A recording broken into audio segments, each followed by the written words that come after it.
नमस्कार, आप इस समय देख रहे हैं लाउड स्पीकर 90 FM और सुन भी रहे हैं लाउड स्पीकर 90 FM।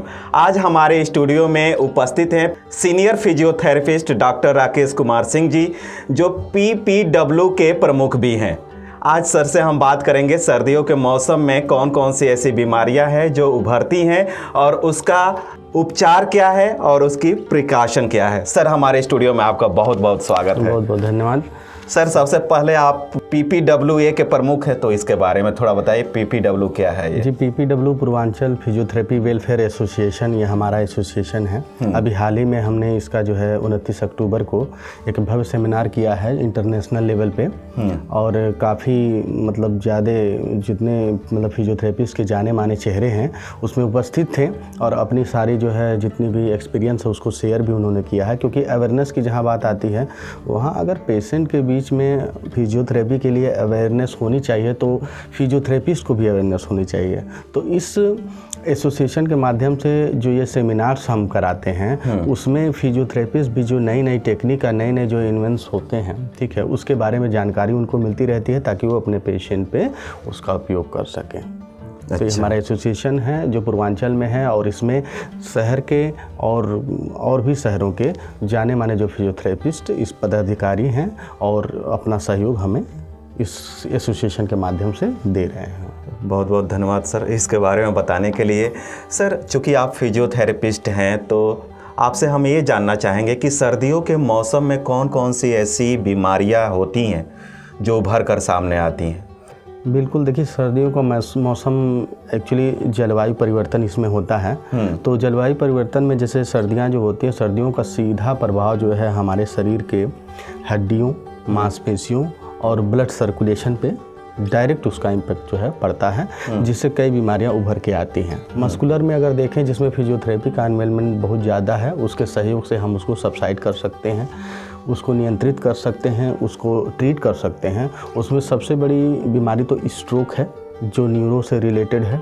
जो इसमें मैं ये बताना चाहूँगा कि जो बीपी के पेशेंट हैं, जो हार्ट पेशेंट हैं, जो मधुमेह यानी डायबिटिक जो पेशेंट हैं, इनको बहुत केयर करने की ज़रूरत है इस सर्दियों के मौसम में अपने आप को, ताकि इन सब बीमारियों से वो बचे रहें और ये बीमारियां मतलब ना आएँ। जिसकी वजह से क्या है कि स्ट्रोक होने से पैरालिसिस हो जाती है, ठीक है, उसमें जो है मांसपेशियाँ जो है उसकी पावर वीक हो जाती है।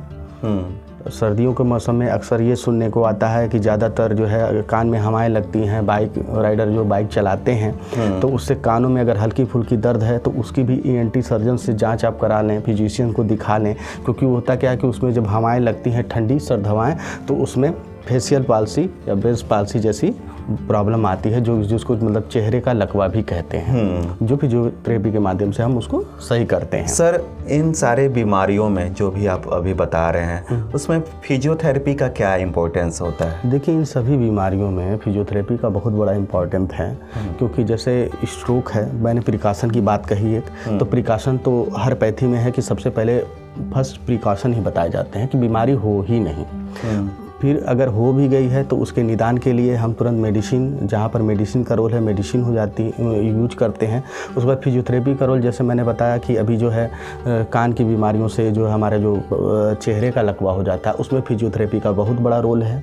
उसमें फिजियोथेरेपी के माध्यम से जो मोडेलिटीज़ हैं, मसल इंस्ट्रूमेंटर, उसका यूज किया जाता है। फेशियल एक्सरसाइज कराई जाती हैं, जिसके माध्यम से पेशेंट को बहुत जल्दी हम रिकवर कर लेते हैं। स्ट्रोक है, स्ट्रोक में हेमीपैरालिसिस आती है, तो उसमें भी हम अपने एक्सरसाइज के माध्यम से, स्ट्रेचिंग के माध्यम से मसल टोन को मेंटेन करते हैं, उनकी जो है स्पासिटी है उनको रिड्यूस करते हैं, दर्द को सबसाइड करते हैं। उससे भी हम पेशेंट को काफ़ी रिकवर कर लेते हैं और उनको जो एडियल एक्टिविटी को हम सामान्य कर लेते हैं।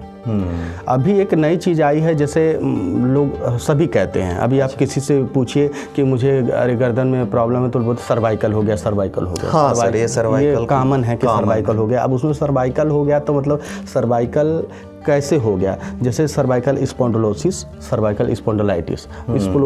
सर्वाइकल स्पॉन्डिलोसिस है कि मतलब समझिए कि wear and tear in bone, मतलब आर्थराइटिस से रिलेटेड है, डिजेनरेटिव चेंजेस है, उसकी वजह से ये होता है। ये सिम्टम आते हैं लगभग 45 के बाद सभी में ये सिम्टम आ जाते हैं। ठंड में ये ज़्यादा होते क्योंकि ब्लड सर्कुलेशन भी रुक जाते हैं, धूप से इंटरेक्शन जो है कम हो जाता है, पब्लिक का घर में ही रहते हैं सर्दियों में, तो इससे ये चीज़ें बढ़ जाती हैं ठंडे होने की वजह से। तो हम इसमें ज़्यादा से ज़्यादा ठंडे के मौसम में अपने आप को थोड़ा समय दें और थोड़ा धूप का सेवन करें, क्योंकि विटामिन डी ये भी हम भी जानना चाह रहे थे सर कि सर्दियों के मौसम में जो है क्या प्रिकॉशन लें। चूँकि आप सीनियर फिजियोथेरेपिस्ट हैं, आपके पास काफ़ी सारा अनुभव है, तो आपके माध्यम से हमारे लिसनर व्यूअर जानना बिल्कुल, जितने व्यूअर्स हैं रेडियो FM के माध्यम से मैं उनको ये बताना चाहता हूँ कि सर्दियों में अपने आप को आधा घंटा से 45 मिनट का वक्त ज़रूर आप दें। गर्म कपड़े का उपयोग करें।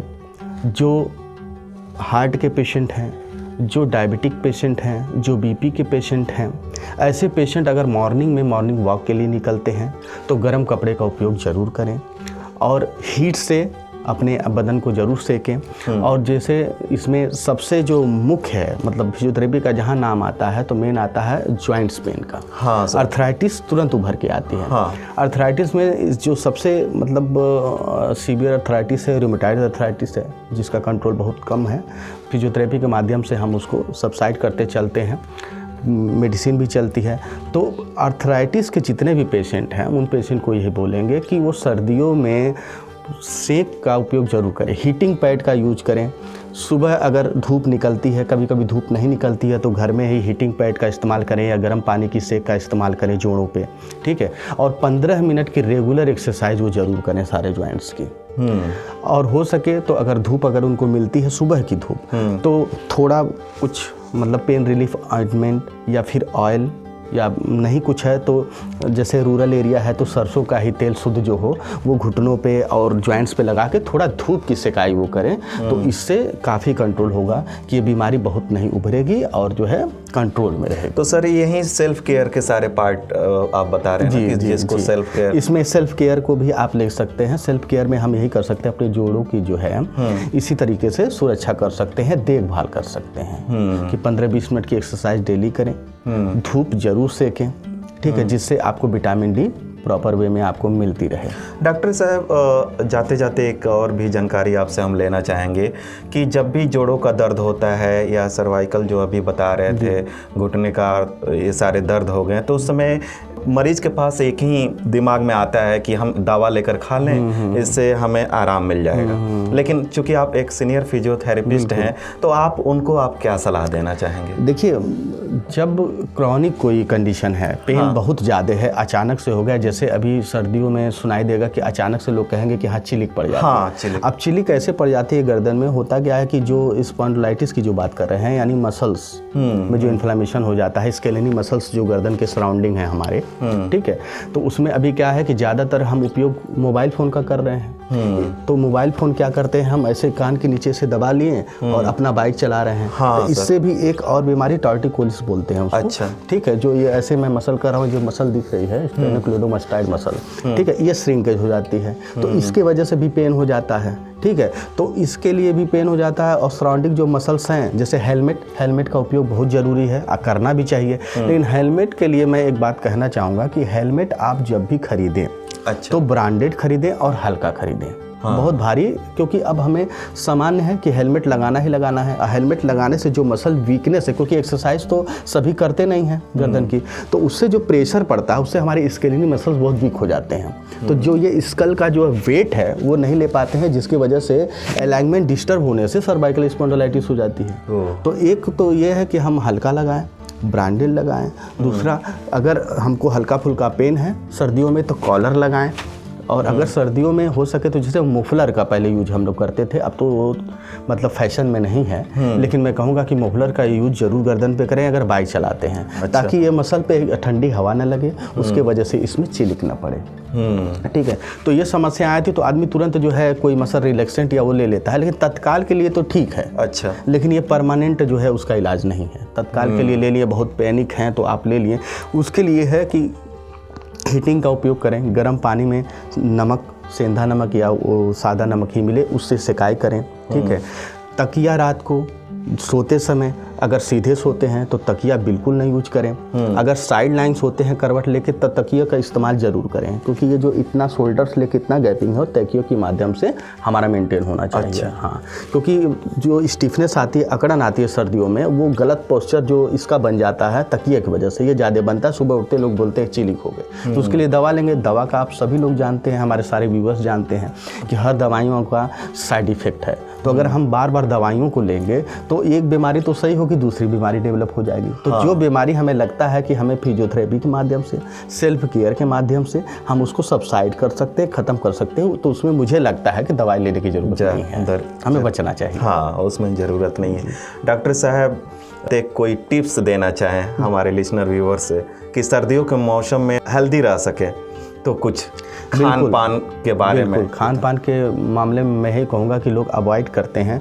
जैसे अभी रेमेटॉइड अर्थराइटिस की बात हुई, हमारे बहुत से पेशेंट ऐसे हैं, बहुत क्रोनिक कंडीशन में रहते हैं वो, लेकिन फिर भी वो अभी तक चल रहे हैं, अब बहुत अच्छे मतलब तरीके से चल रहे हैं। तो उसमें खान पान का भी बहुत महत्व है। इसमें मैं ये कहूँगा कि अगर आप नॉनवेज का यूज करते हैं तो उसमें अगर फ़िश का यूज़ करते हैं, जिसमें रोहू मछली जिसको बोलते हैं, ठीक है, तो उसका इस्तेमाल ज़रूर करें, क्योंकि ओमेगा 3 जो है एंटी इन्फ्लामेटरी का काम करता है शरीर के किसी भी अंग में जहाँ सूजन हो, क्योंकि हमारी स्वेलिंग हो जाती है रेमेटॉइड अर्थराइटिस में, जॉइंट्स में स्वेलिंग हो जाती है, उसके सराउंडिंग जो लिगामेंट्स हैं, वर्सा है, उसमें स्वेलिंग हो जाती है, साइनोबल फ्लूइड में आ जाती है, तो वो उसको सबसाइड करते हैं। अगर मान लीजिए वो नॉन वेजिटेरियन नहीं है, वेजिटेरियन है, तो भी बहुत सारी सब्जियां हैं, हरी सब्जियों का सेवन कर सकते हैं, जिसमें ब्रोकली इस ठंड में मिलेगा। मैं उनको सुझाव दूंगा कि पर्सनली मैं सुझाव दूंगा, ब्रोकली का सेवन जितना दिन वो मिले। हरे रंग की गोभी आती है, जिसका सेवन थोड़ी महंगी आती है, लोग नहीं यूज करते हैं, कुछ लोगों को उसका स्वाद नहीं पसंद है, लेकिन उसको एज ए मेडिसिन अगर पूरी ठंडी वो खा लें, अच्छा, तो रेमेटॉइड अर्थराइटिस और अर्थराइटिस या शरीर के किसी भी अंग में अगर सूजन है तो वो एक मेडिसिन के रूप में कार्य करता है। वही एक सब्जी मैं मानता हूँ कि मतलब सब्जी के माध्यम से हम उसका ट्रीटमेंट भी कर लेते हैं स्वेलिंग का, तो उसका उपयोग जरूर करें। बाकी सब्जियों में परवल की सब्जी है, पर ये भी एंटी इन्फ्लामेटरी की, अगर आंतों में तक भी अगर सूजन है तो उसको रिड्यूस करती है। तो ऐसी कुछ सब्जियां हैं जिसका सेवन हमें जरूर करना चाहिए। और खाने में बीन्स है, इस समय मिलेंगे, बीन्स है, गाजर है, ठीक है, ये सारे इस्तेमाल करने से हमारे अंदर के जो है, जैसे कैल्शियम प्रोडक्ट ज़्यादा यूज करें, दूध दही, अभी दही का सेवन हम नहीं कर पाएंगे तो दूध का सेवन जरूर हम करें। और सबसे बड़ी बात जो है एक स्रोत है, विटामिन डी की बात आती है। जैसे अभी ज़्यादा घुटने के ऑपरेशन हो रहे हैं, ठीक है, तो हमें लगता है हल्का फुल्का दर्द है घुटने का, थोड़ी एक्सरसाइज भी कर लिए तो चले। एक्सरसाइज आपको करना है, लेकिन साथ में आपकी क्वालिटी ऑफ डाइट भी होनी चाहिए, ठीक है। और दूसरी चीज़ है कि जो सन रेज की बात हम करते हैं, विटामिन डी जो उससे मिलता है, ठीक है, स्किन से एब्जॉर्ब होती है, तो हमें जो है पहले स्किन के कांटेक्ट में सनरेज को रखना होगा।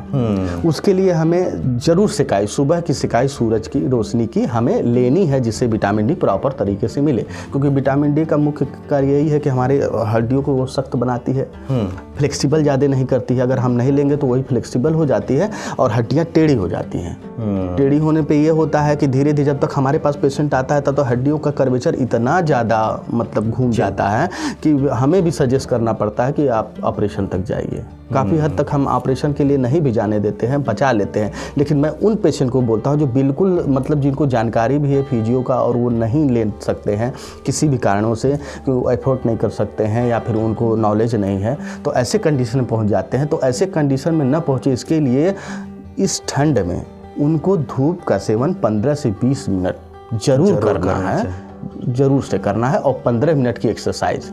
मैं उनसे निवेदन करता हूँ, मेरा रिक्वेस्ट है कि घर घर की जो औरतें हैं इतना वर्क करती हैं सुबह से शाम तक, जो घर में ही रहती हैं, उनसे भी मेरा बहुत ये हार्डली मतलब रिक्वेस्ट है मेरा कि वो 15-20 मिनट अपने शरीर के लिए ज़रूर दें, जिस शरीर के माध्यम से वो पूरे शरीर परिवार को स्वस्थ रखती हैं। वो हमारी माँ बहनें जो है अपने शरीर के लिए आधे घंटे का वक्त जरूर निकालें, जिससे वो निरोग रह सके और सभी अपने परिवार के सभी लोगों को निरोग रख सके। डॉक्टर साहब, हमारे स्टूडियो में आने के लिए और हमारे लिसनर व्यूअर को इतनी महत्वपूर्ण जानकारी देने के लिए आपको बहुत बहुत धन्यवाद। आपको भी बहुत बहुत धन्यवाद। और पूरी टीम जो रेडियो 90 FM है और लाउड स्पीकर 90 FM के पूरी टीम को भी मैं धन्यवाद देता हूं, और सारे व्यूअर्स को जिसने इस कार्यक्रम को देखा है ध्यान से, उनको भी बहुत बहुत धन्यवाद है। आज के हमारे आरोग्य भव सीरीज में थे senior physiotherapist doctor Rakesh Kumar Singh ji, जो PPWA के प्रमुख भी हैं। आशा करते हैं कि जो भी सर से हमने चर्चा की आपको बहुत सारी ज्ञानवर्धक जानकारियाँ मिली होंगी। अगले किसी और एपिसोड में फिर आपसे होगी मुलाकात। तब तक देखते रहिए, सुनते रहिए लाउड स्पीकर 90 FM। बजाओ बजाओ जरा झूम के बजाओ। चैनल को सब्सक्राइब करना ना भूलें और बेल आइकन को ज़रूर प्रेस करें। नमस्कार।